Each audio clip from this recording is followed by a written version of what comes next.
VIP convoy కోసం Monday ఎండల్లో ట్రాఫిక్ని నిలిపేయడంపై దేశవ్యాప్తంగా నిరసనలు వస్తున్నాయి. ఆ మధ్య ముంబైలో, ఇప్పుడు బెంగళూరులో, ఇప్పుడు తరచూ హైదరాబాద్లో కూడా ఇవే వస్తున్నాయి. వీఐపీ కాన్వాయ్లు, వాటికి ఎర్ర లైట్లు ఇప్పటికీ దేశంలో కొనసాగుతున్న ఫ్యూడల్ వ్యవస్థకు సింబల్స్గా భావించవచ్చా? అసలు ఈ దేశంలో సామాన్యుడికి గౌరవం ఉందా? అంటే సుప్రీంకోర్టు కూడా తీర్పిచ్చింది ఈ వీఐపీ కల్చర్ మంచిది కాదని. ఇప్పుడు ఎవరు వీఐపీ? ఓటు వేసిన ప్రజలను మించిన వీఐపీ ఎవరుంటారు?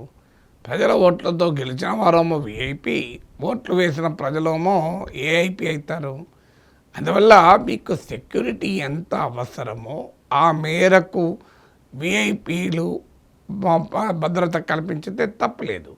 కానీ అదొక ప్రివిలేజ్గా మారిపోయింది. అంటే తమ ఆధిపత్యాన్ని, తమ దర్పాన్ని చూపెట్టుకోవటానికి ఒక సాధనంగా దీన్ని వాడుతున్నారు. ఎందుకంటే సమాజంలో మనది హైరార్కియల్ సొసైటీ, ఇంకా స్టేటస్కు, ప్రివిలేజ్కు ప్రాధాన్యత ఉన్నటువంటి నిచ్చెన మెట్ల సమాజం అంటారు.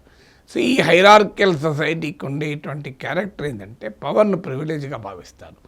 సో పవర్ను ప్రివిలేజ్గా భావిస్తారు. అందువల్ల తమ ఆధిపత్యాన్ని చూపెట్టడానికి ఒక సింబాలిజంగా వాడతారు. కానీ ఎప్పుడు కూడా అర్థం చేసుకోవాల్సిందే, ప్రజలను మించిన వీఐపీలు ప్రజాస్వామ్యంలో ఎవరూ లేరు. వాళ్ళు ఓట్లేస్తేనే మీరు మంత్రులు అవుతారు, ముఖ్యమంత్రులు అవుతారు, ప్రధానమంత్రులు అవుతారు.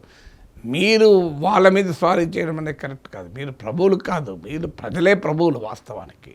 సో ఆ ప్రజాస్వామిక దృక్పథం నాయకత్వానికి ఉండాలి. ఎందుకంటే మినిమం ఇన్కన్వీనియన్స్ జరిగే రీతిలో వీఐపీల మూమెంట్ ఉంది. అది కూడా లిమిటెడ్గా ఉండాలి. ప్రతి ఒక్కరు వీఐపీ అంటే ఎట్లా? ప్రతి ఒక్కరికి బొగ్గ కార్లు, ప్రతి ఒక్కరికి ప్రత్యేక వీఐపీ హారన్లు. ఇది ఎవరిచ్చారు అధికారము? ఇది there is nothing like that. Protocol ప్రకారం ఎవరో గవర్నర్, సీఎం, ఎవరికైతే సెక్యూరిటీ పరమైన ఛాలెంజ్ ఉంటుందో వాళ్ళకుంటే అర్థం ఉంది. అది కూడా అలాంటి వాళ్ళు సాధారణ ట్రాఫిక్ ఇబ్బంది కలగకుండా కొద్దిగా ట్రాఫిక్ తక్కువ ఉన్న సమయాల్లో వాళ్ళు వెళ్ళాలి. కానీ భారీ ట్రాఫిక్ ఉన్న సమయంలో మేము వెళ్తాం, అందరినీ ఎండలో నిలబెడతాం, పెద్ద పెద్ద ట్రాఫిక్ జామ్లు క్రియేట్ చేస్తామంటే మీరే ప్రజల నుంచి వ్యతిరేకత ఎదుర్కోవాల్సి ఉంటుంది.